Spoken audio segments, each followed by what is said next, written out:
Jain everyone, स्वागत है आपका वीनेशन ट्रिपल वन के एक नए एपिसोड में, जहां आपके लिए लेकर आते हैं इंडियन डिफेंस की प्रमुख अपडेट्स को सबसे पहले।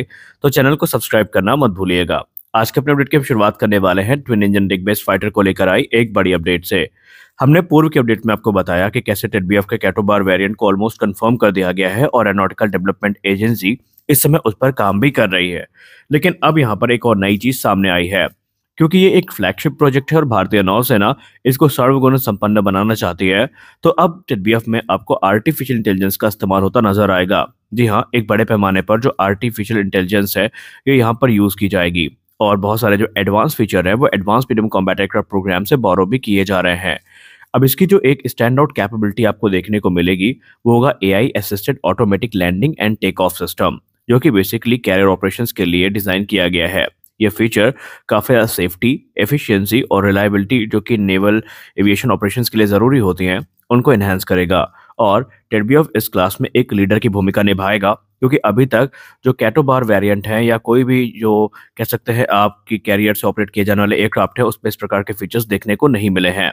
अब जो कैरियर बेस्ड फाइटर ऑपरेशन होते हैं आप सबको पता है कि सबसे चैलेंजिंग होते हैं और इसमें हाईएस्ट प्रिसीजन की जरूरत पड़ती है। खासकर यहाँ पर लैंड करना एक हाई स्ट्रेस सिचुएशन होती है और अगर जरा भी मार्जिन ऑफ एरर हुई तो वहां पर फिर जो एक बड़ा कह सकते हैं दुष्परिणाम है वो हमें देखने को मिल सकता है। लेकिन आर्टिफिशियल इंटेलिजेंस के उपयोग से इस संभावना को ही खत्म किया जा रहा है कि किसी प्रकार का जो मिसहैप हो वो हमको देखने को मिले। चाहे जितना भी अनप्रेडिक्टेबल वेदर हो, चाहे जितना भी खराब मौसम हो, पायलट आराम से टेक ऑफ और लैंड कर सकेंगे। एक्सपर्ट्स का मानना है कि इस प्रकार के जो सिस्टम है इसे मौजूदा जो कैरियर बेस्ड फाइटर है उसके तुलना में ज़्यादा एडवांस बनाएंगे और भारतीय नौसेना के लिए यह हमेशा एक एडवांटेजियस पोजीशन होने वाली है। खैर, दो वेरिएंट कंफर्म हो चुके हैं, एक स्टोबार वेरिएंट और एक कैटोबार वेरिएंट, जिन पर काम चल रहा है। अगली बड़ी अपडेट में हम बात करने वाले हैं भारत के nuclear powered ballistic missile submarine program को लेकर आई अपडेट से। आप सबको पता है कि आपने अगस्त 2024 में आईएनएस अरिघात, जिसको हम S3 के नाम से जानते हैं, इसका भारतीय नौसेना में इंडक्शन देखा और ये अपने प्रेडिसेसर आईएनएस अरिहंत के फुटस्टेप पर चलती नजर आई और ये भारत की जो सबमरीन कैपेबिलिटी है उसका एक जीता जागता प्रमाण था। आईएनएस अरिहंत को 2016 अगस्त में कमीशन किया गया था और यह भारत की स्वदेश निर्मित पहली एसएसबीएन थी। इसका डिस्प्लेसमेंट 6000 टन था और ये 83 मेगावाट के प्रेशराइज्ड लाइट वाटर रिएक्टर का इस्तेमाल करती है, जहां पर इनरिच यूरेनियम का इस्तेमाल किया जाता है। और इसके इंटीग्रेशन के बाद आईएनएस अरिघात में भी हमें सेम जो वाटर रिएक्टर है वो देखने को मिला है। अब यहाँ पर जो चीज़ें सामने निकल के आ रही हैं उसमें ये बताया जा रहा है कि इस क्रम में जो आईएनएस अर्धमान होने वाली है, या अर्धमान आप कह सकते हैं जिसको हम S4 भी कहते हैं, उसमें हमें कुछ सिग्निफिकेंट अपग्रेड देखने को मिल सकते हैं। फॉर एग्जाम्पल, जब आईएनएस अरिहंत के बाद आईएनएस अरिघात आई थी तो उसमें काफ़ी इंप्रूवमेंट करी गई थी। हालांकि उसमें सेम डिस्प्लेसमेंट और सेम न्यूक्लियर रिएक्टर था, लेकिन उसमें improve sonar system, navigation, stealth feature और एडवांस फायर कंट्रोल सिस्टम था, जो कि उसको ज़्यादा कैपेबल प्लेटफॉर्म बनाते थे। उसी क्रम में जब आईएनएस अर्धमान आएगी तो इसमें भी बहुत सारे जो बदलाव है वो किए जाएंगे। ऐसा माना जाता है कि इसमें वाटर जो रिएक्टर है 83 मेगावाट का वो तो सेम होने वाला है, लेकिन इसमें बहुत सारे जो अपग्रेड्स हैं वो हमें देखने को मिलेंगे। यानी रिएक्टर में भी हमें अपग्रेड्स देखने को मिल सकते हैं, जहां पर जो टेक्नोलॉजिकल एडवांसमेंट हुई है बार्क के अंदर वो वहां पर इनकॉर्पोरेट करी जाएंगी। और इसके अलावा इसमें जो मेंटेनेंस फीचर है उनको भी काफ़ी एडवांस किया जा रहा है और जो मौजूदा सिस्टम है उनको भी अपग्रेड किए जाने की जो बात है वो की गई है।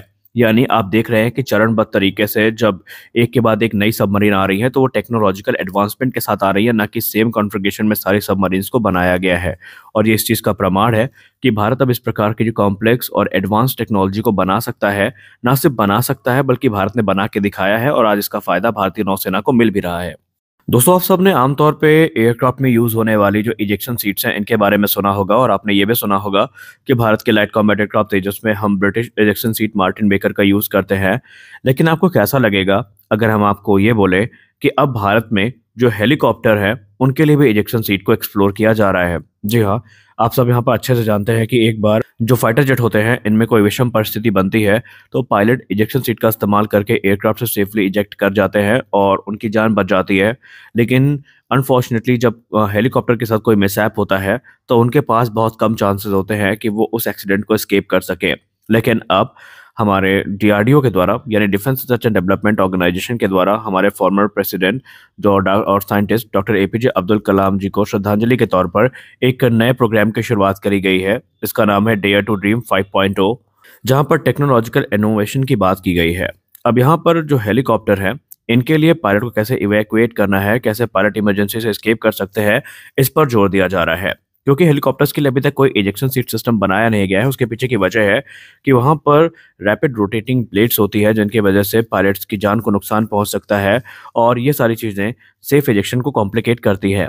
हालाँकि ऐसा नहीं है कि आज तक कभी किया नहीं गया ये चीज़, इसको लेकर कॉन्सेप्ट काफ़ी तैयार किए गए, लेकिन उसमें अब दिक्कत वही थी कि लो एल्टीट्यूड पर और जब अनकंट्रोल्ड हेलीकॉप्टर होगा तो कैसे पायलट सेफली वहां से इजेक्ट करेंगे और कैसे लो एल्टीट्यूड पर पैराशूट खुलेगा। इन सारी चीज़ों को अब इस प्रोग्राम के अंतर्गत एड्रेस किया जाएगा और यहाँ पर कोशिश की जाएगी कि एक ऐसा सेफ मैकेनिज्म तैयार किया जाए जहाँ पर हेलीकॉप्टर पायलट भी इमरजेंसी की स्थिति में एस्केप कर सके। हालांकि ये प्रोग्राम अभी इनिशियल स्टेजेस पे है, अभी सिर्फ इस पे अध्ययन चल रहा है और हम आशा करते हैं कि डीआरडीओ कोई ना कोई सोल्यूशन जरूर निकालेगी, क्योंकि हेलीकॉप्टर क्रैशेस में आमतौर पर हम देखते हैं कि पायलट्स का बच पाना काफ़ी मुश्किल होता है, क्योंकि वहाँ पर बहुत सारे फैक्टर्स हैं जिनकी वजह से वो सेफली निकल नहीं पाते। तो हम आशा करेंगे कि डीआरडीओ की तरफ से ऐसा कोई सिस्टम विकसित किया जाए जिससे पायलट्स की जान बच सके। हमारी अगली बड़ी अपडेट तेजस मार्क 1 प्रोग्राम को लेकर आ रही है। जैसा कि आपको पता है कि हाल ही में 97 तेजस मार्क 1 जेट्स की खरीद को मंजूरी मिल चुकी है डिफेंस एक्विजिशन काउंसिल से और अब इंडियन एयरफोर्स के द्वारा ऑफिशियली जो रिक्वेस्ट फॉर प्रपोजल है ये हिंदुस्तान एरोनॉटिक्स लिमिटेड को इशू भी कर दिया गया है, जहां पर 97 तेजस मार्क 1 को लेकर जो डिस्कशन है वो इस समय चल रहा है। जो नया बैच होगा तेजस मार्क 1 जेट का, इसमें 65 से लेकर 70% तक इंडिजिनस कंटेंट का इस्तेमाल किए जाने की बात की गई है और ये सारी चीजें सेल्फ रिलायंस के माध्यम से होगी जो अभी तक हमने डिफेंस मैन्युफैक्चरिंग में प्राप्त करी है। तेजस मार्क 1 का जो सेकंड बैच होगा ये तेजस मार्क 1 जो कि फर्स्ट बैच का होगा उसके तुलना में टेक्नोलॉजिकली ज़्यादा एडवांस होगा और यहाँ पर बहुत सारे इन्हेंसमेंट्स की बात भी की जा रही है। अब यहाँ पर इनिशियल आर्मामेंट की तुलना में इंडियन एयरफोर्स का प्लान ये है कि जो नए बैच होंगे उसमें नई एयर टू एयर मिसाइल्स और प्रिसीजन गाइडेड म्यूनिशंस को ऐड किया जाए ताकि तेजस मार्क 1 का जो आर्सेनल है ये काफ़ी ज़्यादा लीथल बन सके। हालांकि इस पे जो अभी एडिशनल डिटेल्स हैं वो सामने नहीं आई हैं, लेकिन माना जा रहा है कि यहाँ पर बहुत सारी जो वेस्टर्न मिसाइल्स हैं इनको भी कंसीडर किया जा रहा है तेजस मार्क 1 के सेकेंड बैच के लिए। और अगर ये बात सच है तो इंडियन एयरफोर्स का प्लान एकदम क्लियर है कि उन्हें अपनी जो फाइटर एयरक्राफ्ट की फ्लीट है उसको अप टू डेट रखना है और वो गलतियां बिल्कुल भी नहीं करनी है जो पूर्व में वो कर पाए हैं। लेकिन बड़ा सवाल ये है कि हम 97 जेट्स को डिस्कस तो कर रहे हैं, लेकिन अनफॉर्चुनेटली अभी तक पहला तेजस मार्क 1 ही भारतीय वायुसेना को डिलीवर नहीं हो पाया है और भारतीय वायुसेना घट्टी स्क्वाड्रन की क्षमता से काफी ज्यादा परेशान है। हथियारों की बात करें तो भारतीय वायुसेना ने स्पष्ट कर दिया है कि तेजस मार्क 1 में हमें डुअल रैक पायलट्स देखने को मिलेंगे, जहां पर ये 2 अस्त्र मिसाइल को कैरी करने में सक्षम होगा। अपग्रेडेड शॉ वेपन देखने को मिलेंगे, अपग्रेडेड तारा जैसे जो वेपन्स हैं वो देखने को हमें मिलने वाले हैं। लेकिन अभी डील जो है ऑफिशियली वो साइन नहीं हुई है और माना जा रहा है कि जब तक जेट इंजन की डिलीवरी सामान्य नहीं हो जाती है कोई बड़ी अपडेट हमें इस प्रोग्राम में देखने को नहीं मिलेगी। तो आज के इस वीडियो में बस इतना ही, मिलते हैं अगले वीडियो में कुछ और अपडेट्स के साथ। आशा करते हैं यह वीडियो आपको अच्छी लगी होगी। वीडियो अच्छी लगी वीडियो को लाइक करिए, नए चैनल को सब्सक्राइब करिए। मिलते हैं अगले वीडियो में, तब तक के लिए जय हिंद।